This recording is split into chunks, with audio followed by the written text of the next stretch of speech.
Dear students, today we are going to start the new chapter, that is crystal defects. This is the first lecture, and we will focus on the point defects such as vacancies, interstitials, shortcut defect, and the Frankel defects. Introduction.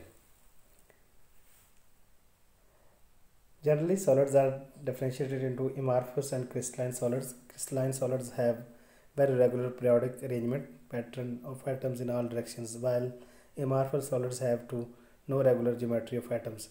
These arrangement of solids are called crystal structures. Rare crystals are not perfect. The regular pattern of atomic arrangement is interpreted by crystal defects. Imperfections or defects have strong influence on or effect on the structure sensitive properties of crystalline solids such as strength, electrical conductivity, and Hertz's loss of ferromagnetics. The various types of imperfections are enumerated here. Actually हमारे पास जो amorphous solids हैं और एक crystalline solids हैं. Crystalline solids में हम लोग कहते हैं कि थ्रू आउट द इन्फिनिटी जो क्रिस्टल की एटम्स की अरेंजमेंट है, पीरियोडिसिटी जो है वो एक पैटर्न जो है थ्रू आउट द क्रिस्टल जब वो रिपीट होता है, लेकिन रियल में आइडियल क्रिस्टल एग्जिस्ट नहीं करती. There are some little bit disturbances उसके अंदर होती हैं. जो छोटी छोटी डिस्टर्बेंसेस हैं, नो डाउट कि वो एमार्फस तो नहीं है, एमार्फस में तो कोई आर्डर ही नहीं होता, लेकिन थोड़ी सी जो डिस्टर्बेंसेस होती हैं, थोड़ी थोड़ी छोटी छोटी एटॉमिक प्लेन्स के अंदर एटॉमिक डिस्टर्बेंसेस के लिहाज से या एटॉमिक लैटिस के लिहाज से उनको हम लोग क्या कहते हैं, क्रिस्टल डिफेक्ट्स कहते हैं, और उनको या लैटिस इम्परफेक्शंस कहते हैं. Types of the defects. अब ये जो डिस्टर्बेंसेस हैं या जो बिगाड़ है, ये जो इम्परफेक्शंस है क्रिस्टल के आइडियल क्रिस्टल के अंदर, अगर वो ज़ीरो डिमेंशनल है then that is known as point imperfections are one dimensional defects. Point imperfections are zero dimensional defects. Those are one, यानी कि उनके अंदर ज़ीरो डिमेंशनल होती हैं, उनमें कोई डिमेंशंस नहीं होती और वो वन डिमेंशनल होती हैं. उनको कहते हैं हम लोग पॉइंट इम्परफेक्शंस. अब पॉइंट इम्परफेक्शंस जो है वो कौन कौन सी हैं? लेट्स सपोज वैकेंसी है, जस्ट लाइक फिर वैकेंसीज़ की टाइप होती है, सिंपल वैकेंसीज यार शॉर्टकट डिफेक्ट्स हैं, और फिर यह है कि सेल्फ इंटरस्टेशियल एटम्स हैं, और सिंपल सेल्फ इंटरस्टेशियल एटम हैं, या फिर यह कि फ्रैंकल डिफेक्ट्स हैं, सब्स्टिट्यूशन इम्प्योरिटी एटम्स हैं, और इंटरस्टेशियल इम्प्योरिटी एटम्स हैं. और दूसरे ये कि ज्योमेट्री सेंस में हमारे पास क्या लाइन इम्परफेक्शंस होती हैं जो कि वन डिमेंशनल डिफेक्ट्स होते हैं. अब लाइन इम्परफेक्शंस या लीनियर डिफेक्ट्स जो है are commonly called the dislocations. और वो dislocations are of two types. First is the edge dislocation and second is the secret dislocation. अब सरफेस इम्परफेक्शंस दो किस्म की होती हैं, उनको हम लोग प्लेनर डिफेक्ट्स भी कहते हैं. Plane defects include grain boundaries, stacking faults and external surfaces. अब इसके अंदर ग्रेन बाउंड्रीज और स्टैकिंग फॉल्ट्स होते हैं जो कि सरफेस के अंदर के इंटरफेसेस जिसको हम लोग बोलते हैं मटेरियल के, और जबकि एक्सटर्नल सर्फेसेस होती हैं हमारे पास जो कि जैसे कि जो क्रिस्टल के लिहाज से जो है, लैटिस के लिहाज से जो किसी मटेरियल की बाउंड्री आती है, जो भी किसी मटेरियल की सरफेस मिलती है, that is also defect, that is external surfaces. Otherwise crystal have to grow through infinity. Volume imperfections. Volume imperfections जो हैं ये थ्री डिमेंशनल्स होती हैं. Just like volume defects include foreign particles, inclusion are large wide और pores are non crystalline regions having dimensions of the order of 0.20 nanometers. अब हमारे पास जैसे pores, gaps होते हैं, जैसे स्पंजेस हमारे पास, या जिस तरह के से जो हमारे पास पिच के ऊपर जो दरारें पड़ी हुई होती है, that is three dimensional defects हैं.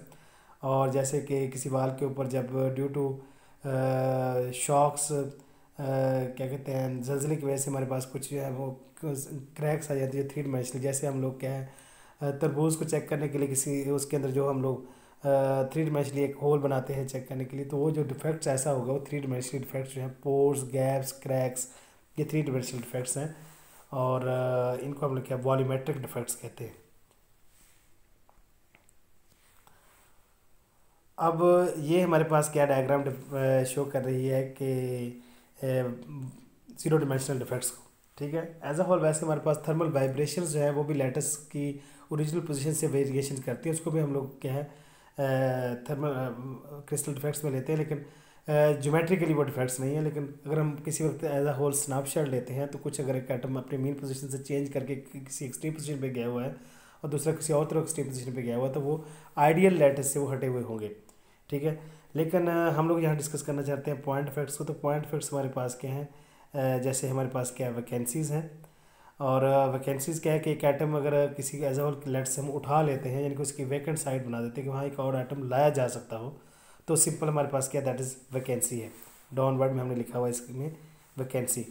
और अब अगर ये वैकेंसी हम बनाते हैं और ये एटम यहाँ से जो है किसी और बल्क के अंदर ही किसी इंटरस्टेशियल साइड पे चला जाए, तो ये वैकेंसी और वो जो इंटरस्टेशियल एटम पे एटम गया, ये पेयर मिला के हमारे पास क्या बनाता है, दैट इज़ फ्रैंकल डिफेक्ट्स बना देता है। और ये आमतौर पर हमारे पास क्या है, रॉक साल्ट्स के अंदर या आयनिक क्रिस्टल्स के अंदर ऐसा होता है कि क्योंकि ऐसा और किसी हम एक एटम को हटा नहीं सकते कि वो हम उसको वैसे ही मिसप्लेस कर दें, लेकिन उसको किसी न किसी जगह पे जाकर रखना पड़ेगा। तो वो अगर हम किसी इंटरस्टेशियल साइड पे रखते हैं तो हमारे पास क्या होगा, दैट इज़ फ्रैंकल डिफेक्ट होगा। और अगर हम उसको सरफेस पे ले जाते हैं, क्योंकि ऐसा वाला मटेरियल जब वो न्यूट्रल ही है, तो that is shortcut effect. Right side में ऊपर में हमने लिखा हुआ है शॉर्टकट इफेक्ट। अगर एक एटम को अपनी लेटेस्ट ज्योमेट्री से मेन पोजीशन से हटा करके हम लोग अगर सरफेस के ऊपर ले जाएं तो that is known as shortcut effect. और अगर हम इसको किसी बल्क के किसी और जगह पर इंटरस्टेशियल साइट, जहाँ पर एटम्स की खाली जगह, इसको इंटरस्टेशियल साइट हम कह रहे हैं, तो उसको हम लोग क्या कहते हैं, फ्रैंकल इफेक्ट कहते हैं। अब एक एटम वैसे ही किसी जगह पर जो जहाँ पर साइट जगह नहीं है उसके एटम की लैटिस के लिए, वहाँ एटम हम घुसेड़ दें, जैसे फ्रैंकल में घुसेड़ा है, तो उसको हम लोग क्या कहते हैं, इंटरस्टेशियल एटम कहते हैं। जैसे कि एक छोटा सा एटम हमने रेड कलर का जो है इसमें इंटरस्टेशियल साइड पे रख दिया हुआ, जो कि यूजुअली लैटिस साइट नहीं है, उसको हम क्या इंटरस्टेशियल कहते हैं। ये इम्प्योरिटी एटम है एक्चुअली। अगर ये अपना ही होता तो यानी कि इसी मटेरियल का ही होता, यानी कॉपर के अंदर कॉपर ही होता, तो हम उसको कहते हैं सेल्फ इंटरस्टेशियल। अब ये किसी और मटेरियल का है तो इसको हम क्या कहेंगे, इम्प्योरिटी एटम कहेंगे इसको, ठीक है। अब अगर एक वैकेंसी किसी मटेरियल की वजह से बन गई, एक एटम को हम लोगों ने क्या है सरफेस पे ले गए, या वैसे ही उसको मटेरियल से उठा लिया और उसकी जगह पर किसी और मटेरियल का जैसे ग्रीन कलर एटम उसकी जगह डाल दिया, that is known as substitutional atom. तो ये हमारे पास क्या है, सिंपल वैकेंसी। अगर एटम को बिल्कुल ही मटेरियल से उठा लिया जाए और उसकी जगह खाली हो कि और दूसरा एटम उसकी जगह ले सके, that is vacancy.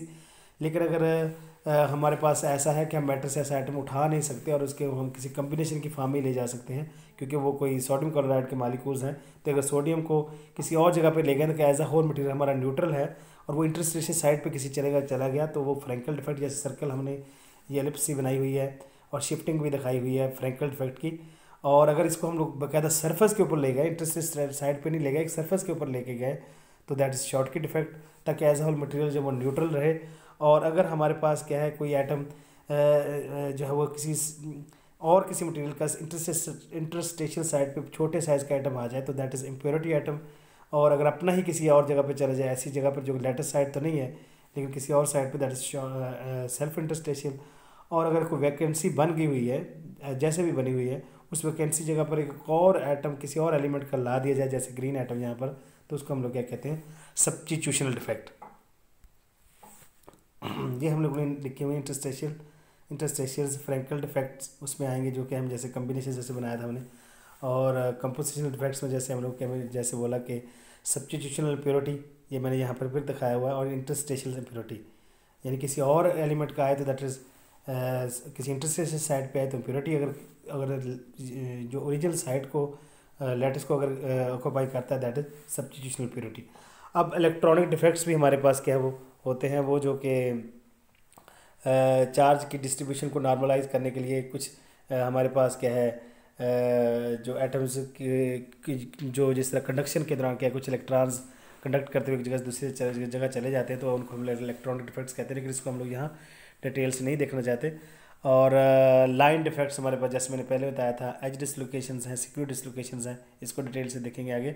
Surface defects में जैसे ग्रेन बाउंड्रीज हैं, ट्विन बाउंड्रीज हैं, टिल्ट बाउंड्रीज हैं और स्टैकिंग फॉल्ट्स हैं, इनको भी हम नेक्स्ट लेक्चर में हम लोग देखेंगे। वॉल्यूम डिफेक्ट भी नेक्स्ट लेक्चर में हम लोग देखेंगे। Thermal vibrations. अब थर्मल वाइब्रेशन हमारे पास क्या है कि चूँकि हमारे पास लैटिस पॉइंट जो आइडियली ट्रांसलेशन वेक्टर्स को भी कर रहे होते हैं और there is no difference between the neighbouring atoms. तो तमाम जगह पर एक ही ट्रांसलेशन वेक्टर हमारे पास ओबे कर रहा होता है और उसकी सराउंडिंग में जो नेबरिंग एटम्स उनकी एक जैसी ही डिस्टेंसेस और एक जैसी पोजीशंस होती हैं।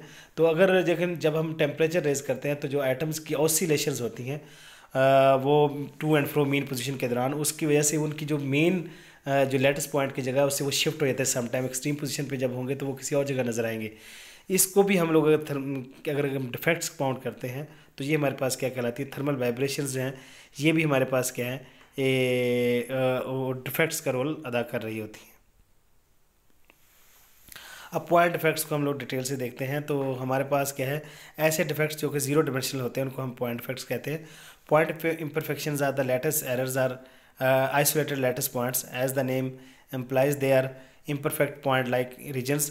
अब पॉइंट डिफेक्ट्स यानी कि अब इसमें क्या है, सिर्फ ज़ीरो डिमेंशनल होगा, इसमें कोई एक एटम के साथ डिस्टर्बेंस जुड़ी हुई होगी या एक एटम ही किसी जगह पे जा रहा होगा आ रहा होगा, कुछ सीरीज ऑफ एटम्स नहीं होंगे। तो इसमें फर्स्ट ऑफ ऑल हमारे पास क्या वैकेंसी है। A vacancy is the simplest point defect in a crystal. This refers to a missing atom or vacant atomic site.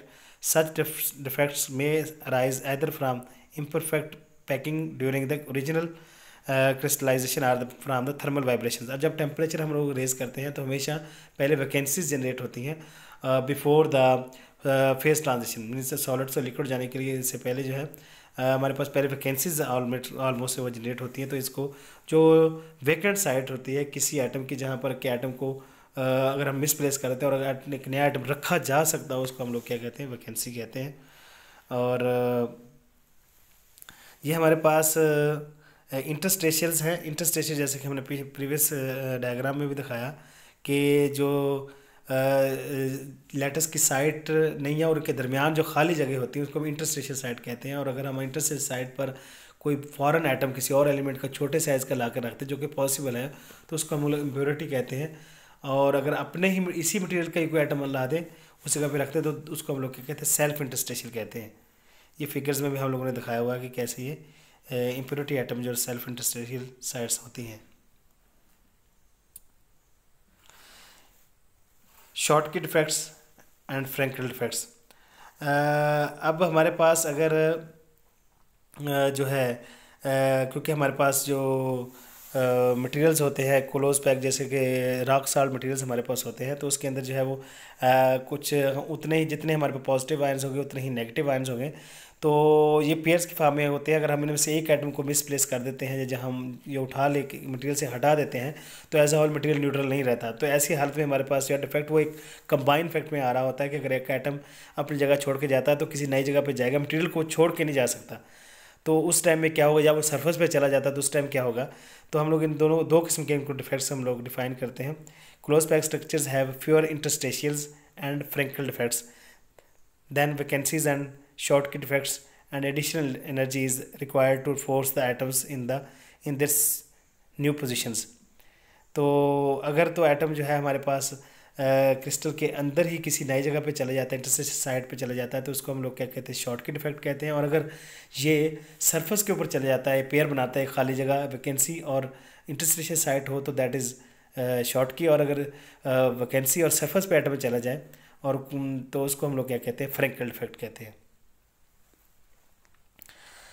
अब ये हमारे पास क्या है, इनके हम लोग फ्रैंकल और शॉर्टकी डिफेक्ट्स की हम अगर एनर्जीज मालूम करना चाहें तो हम लोग एनर्जी कैसे मालूम करेंगे। लेट्स सो हमारे पास क्या प्रोबेबिलिटीज़ है हमारे पास, उसको हम लोग रिप्रेजेंट करते हैं P = n factorial by n - n factorial n factorial. Since the disorder increases due to the interaction of n vacancies. अब सिंपल हम लोग n वैकेंसीज की इक्विलिब्रियम कंसंट्रेशन देखने जा रहे हैं। तो इसमें हम हमारे पास देखें कि जो प्रोबेबिलिटी है वो हमारे पास कैसे होती है। प्रोबेबिलिटी = है n factorial over n - n factorial and n factorial. तो since the disorder increases due to the creation of n vacancies the corresponding increase in entropy. Entropy हम कैसे मालूम कर सकते हैं कि जो डिफेक्ट की वजह से होगी वो entropy S = kB log of P। तो यहाँ P क्या है, प्रोबेबिलिटी है। अगर प्रोबेबिलिटी को हम इस पर यूज़ करते तो S = kB log of n factorial over n - n factorial n factorial. Capital N actually represent कर रहा है नंबर डेंसिटी को और स्मॉल n एक्चुअली रिप्रेजेंट कर रहा है नंबर ऑफ वैकेंसीज़ को। तो जो total number of atoms divided by the difference of the जो वैकेंसीज को निकाल लिया n-n और फिर वैकेंसीज, ठीक है। तो अब this in turn produces a change in the free energy. अब जो total energy of the system होती है वो हमारे पास F is equal to U minus T S है। टी जो किसी टेम्परेचर के ऊपर हम बात कर रहे हैं, ऐसे जो एंट्रोपी है, ठीक है। अब ये जो एंट्रोपी का रिलेशन हम लोगों ने मालूम किया है, ये इसको हम इस वैल्यू में अगर पुट करते हैं तो F इज इक्वल टू आएगा NeV, ठीक है। ये number of vacancies, EV vacancy की एनर्जी है और नंबर ऑफ वैकेंसीज N उसका मल्टीप्लाई कर दिया, माइनस आगे आ गया TS की जगह पर हम T को मल्टीप्लाई कर देंगे एंट्रोपी के साथ, minus KBT log of n factorial over n minus n factorial, ठीक है। The second term on the right hand side can be simplified by using Stirling approximation. अब स्ट्रिलिंग अप्रोक्सीमेशन क्या कहती है, log of x factorial approximately equal to x log of x minus x। तो ये हम लोग कंसिक्वेंटली हमारे पास क्या है, ये रिलेशन हमारे पास क्या है, सिंप्लीफाई हो गया जाता है। F is equal to NeV minus KBT n log of n minus into n minus n log of n minus n minus n log of n। तो free energy in thermal equilibrium at constant volume must be minimum with respect to changes in the related to the vacancies. अब इसका अगर हम with respect to vacancies इसका क्या है, हम लोग डेरिवेटिव ले लेते हैं। तो partial F by partial N पर डेल्टा है by delta N at specific temperature T is equal to 0। तो उसके ऊपर जो इसकी वेरिएशन है वो 0 होनी चाहिए एट द बाउंड्री कंडीशन पे। EV is equal minus KBT log of n minus n over n। तो ये हमारे पास क्या आएगा, यहाँ से हमारे पास अगर हम 0 के बराबर लेते हैं जो विद रिस्पेक्ट टू वैकेंसीज जो चेंज आती है फ्री एनर्जी में, तो हमारे पास क्या आएगा, EV by KBT is equal to log of n minus n over n।